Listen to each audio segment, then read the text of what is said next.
Bun venit pe canalul Tarot Lovers, ascendent, lună, soare în Scorpion. Haideți să vedem ce avem pentru voi. Ce încearcă să vă spună tarotul pentru luna iulie. Ce avem pentru voi? Vor să pice, înseamnă că le lăsăm pe amândouă. A doua săptămână, asul de spade, a treia săptămână, 2 de spade și a patra săptămână, nebunul. Iar aici avem 2 de cupe. Romantism. Prima săptămână, regina de spade și regele de cupe. Wow! Voi și partenerul de viață. E bine să zâmbiți cu mine pentru că aici vă arătați de fapt acea limbă ascuțită. Voi știți că aveți dreptate. Voi știți. Și n-au ce face în fața voastră, pentru că știți prea multe. Deci, în prima săptămână, eu v-aș spune din start, ați face bine să faceți o călătorie împreună, să aveți un timp favorabil pentru voi. N-ați mai avut acest lucru de foarte mult timp. Persoana de lângă voi îi place să glumească, să fie o companie agreabilă. Dar voi tot rece ați rămas acolo. Ceea ce vreau să spun este să dați un pic mai multă atenție, pentru că eu zic că se merită. Haideți să vedem ce avem aici. Clarificarea și ne vorbește de la sine doiul acesta de cupe. 3 de monede, Marea Preoteasă.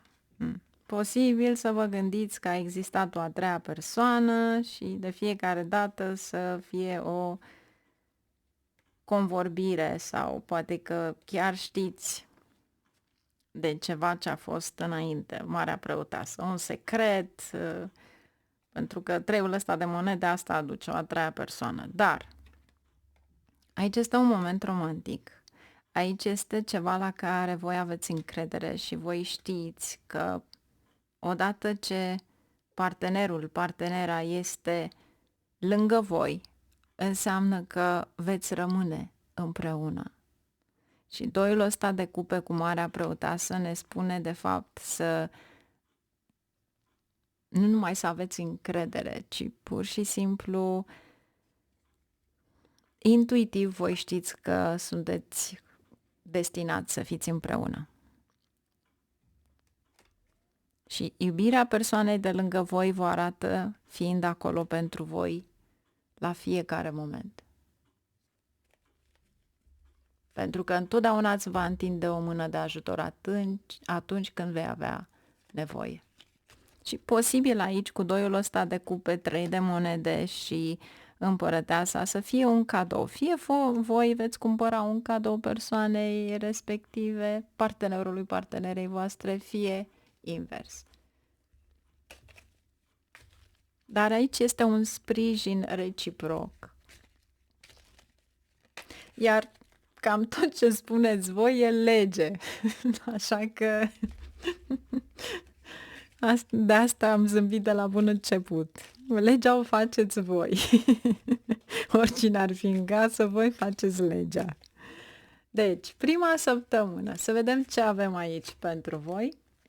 5 de cupe, 5 de săbii, cavalerul de bâte. Deci, dacă eventual vreți ca să faceți o călătorie, eu vă spun, cavalerul ăsta de bâte are de-a face cu călătorii. Deci, cei care aveți mașină, cred că va necesita o reparație. Pentru că aici vă spune că investiți ceva cu care, bineînțeles, circulați, da? 2 de cupe. Deci apare în continuu 2 de cupe, 2 de cupe. Dacă eventual aveți de-a face cu o negociere, este bine să vă preocupe personal acea negociere, pentru că, din nou, vă arată niște pierderi.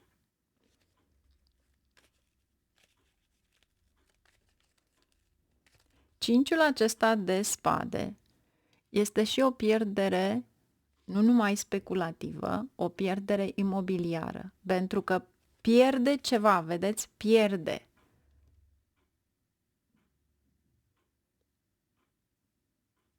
De aceea, dacă doriți să faceți, știu eu, o investiție în imobiliare, nu vă recomand. Mai ales în prima săptămână. Nu vă recomand.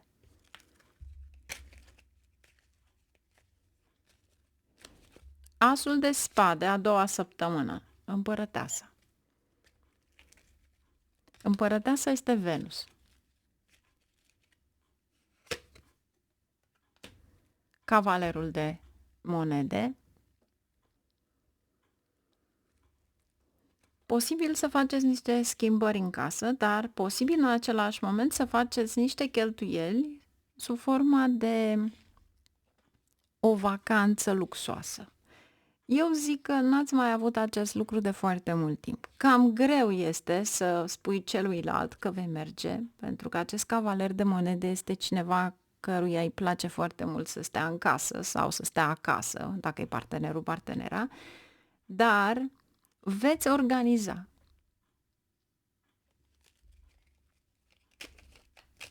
Și cred că, nu cred, va fi ceva extraordinar de frumos, pentru că este momentul să vă trăiți clipa, să fiți fericiți.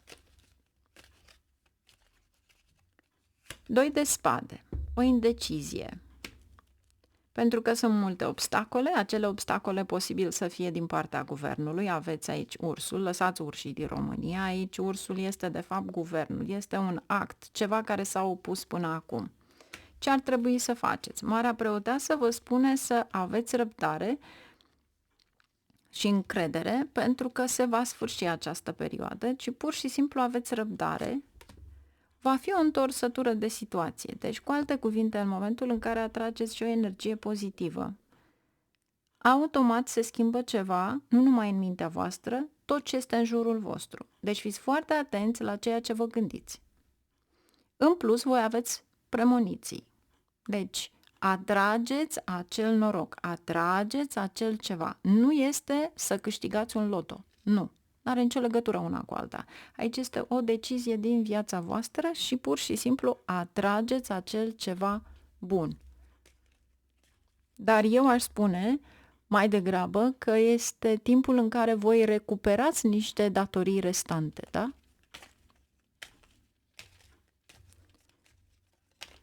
Nebunul. Hierofantul, regele de spade. Dacă aveți copii, au ajuns la limita limitei, să-i spunem, în momentul în care au o presiune foarte mare în a studia. Au obosit. Pentru că asta îi dă hierofantul. Regele de săbii este poate un act sau ceva la care trebuie să semnați. Este,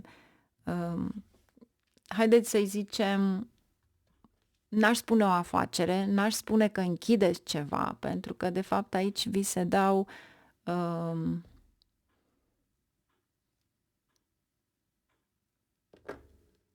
să-i spunem o evaluare la ceva, pentru că asta face regele de săbii. Și în plus, eu aș spune să eviți niște distrageri, fie din viața cotidiană, fie de la locul de muncă, pentru că în momentul acesta devine favorabil în viața ta ceva extraordinar de frumos. Regele acesta îți aduce supremație. Dacă eventual ești avocat, ai un câștig extraordinar de mare. Dacă eventual aștepți poate rezultate în privința unei proprietăți care vin de la bunici, strămoși. Mai ai de așteptat. Pentru că hierofantul respectiv îți spune că nu s-a încheiat procesul acela.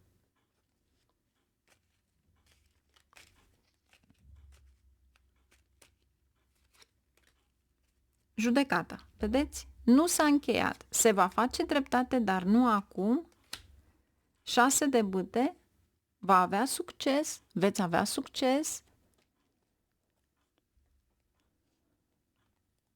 dar cu siguranță nu va fi imediat. Deci, vom aștepta pentru luna următoare succesul care ar trebui ca să-l vedem noi. Iar pentru unii dintre voi simt că este o vacanță care se întinde mai mult decât ar putea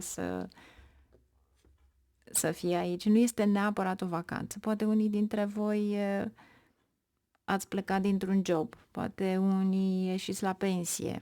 Pentru că aici este, să presupunem, din a doua săptămână, este ceva legat de o liniște sufletească.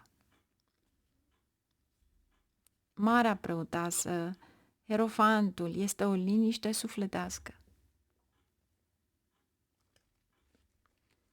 2 de cupe, 10 de cupe, un eveniment, organizați un eveniment posibil în familie sau poate chiar mergeți la o nuntă. Pentru că aveți 2 de cupe și 10 de cupe, iar aici 9 de cupe, ceva care în sfârșit se realizează. Sau poate căsătoriți un copil. Echilibrul, cu ajutorul lui Dumnezeu, să știți că se întâmplă multe și foarte bune. Iar 8-ul acela de monede, poate unii dintre voi fie vă gândiți la o specializare, fie vă gândiți într-adevăr să schimbați ceva. Eu am să vă spun ceva. Din ceea ce văd eu aici, dacă vă gândiți într-adevăr, sunteți apreciați și mergeți la un nou loc de muncă, să presupunem. Sunteți apreciați, sunteți susținuți, dar salariul este același, în funcție de studiile pe care le aveți. Deci dacă eventual vreți să schimbați ceva în viața voastră, luna asta eu nu vă recomand. Dacă doriți să cumpărați ceva și nu aveți toate informațiile respective, iarăși nu vă recomand. Dacă ține de ceva legal, aveți răbdare, pentru că nu este timpul. Iar dacă eventual doriți să luați o decizie, să știți că la momentul oportun veți avea marea surpriză, roata. Și cu siguranță una din dorințele voastre se împlinește. Este o mare surpriză în viața voastră. Sau pentru unii dintre voi se mărește familia. Nu contează că ești bunic, bunică, dar vei avea o veste.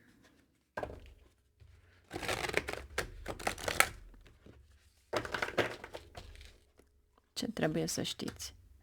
10 de iarnă și 5 de toamnă. Prințul de primăvară. Trebuie să acționezi repede, să nu aștepți ca altcineva să vină să-ți organizeze, cu alte cuvinte, fie banii, fie situația ta financiară, fie locul tău de muncă. Cu siguranță, în momentul în care te sfătuiești cu partenera de viață, totul se schimbă. Este ca și cum ești binecuvântat. Dar cu siguranță e o întorsătură extraordinar de frumoasă în viața ta. Împărăteasa cu roata. Deci nu dați curs la ceva la care vă impuneți poate sau vă faceți gânduri că pierdeți, pentru că voi le atrageți. Voi vă faceți problemele, voi le rezolvați. Și decât să intrați din nou în a rezolva problemele respective, mai bine nu le faceți. Aveți încredere în voi pentru că puteți. Iar dacă este ceva la care trebuie să acționați acum, asta vă spun aici. Să ai încredere în tine pentru că tu trebuie să iei o acțiune imediată. Dacă vrei ca să ai succesul acela și recunoaștere. Și să ai încredere în tine. Ceva se repetă pentru a se închide. Deci dacă vrei de fapt să presupunem un discurs în care vrei ca să interacționezi cu ceilalți, eu îți spun din start, problemele respective sau ceea ce vrei să interacționezi sunt ale tale. Pe ceilalți poate chiar nu interesează. Ceilalți implicați sunt implicați în cu totul altceva. Dacă eventual sunteți implicați într-o poziție puternică și vreți într-adevăr sprijinul acela cu care interacționați cu ceilalți, nu e momentul. Sincer, nu e momentul. Vă doresc mult succes, numai bine, la revedere și nu ratați oportunitatea aceasta care vă dă un mare, mare noroc. E posibil să fiți distrași de ceva în a rezolva această oportunitate care ține de fapt de succesul vostru în carieră, de succesul vostru în viață. Și întotdeauna când aveți de-a face cu regele ăsta de spade, cu orice spade de fapt, și mai ales aici că din nou îl aveți la acțiune, întotdeauna să aveți, pentru orice proiect îl aveți, documentația pregătită. Pentru că numai așa veți reuși. Și asta o spun pentru că o aveți din a doua jumătate a lunii. Numai bine, la revedere, vă doresc o lună frumoasă și plină, plină de bucurii.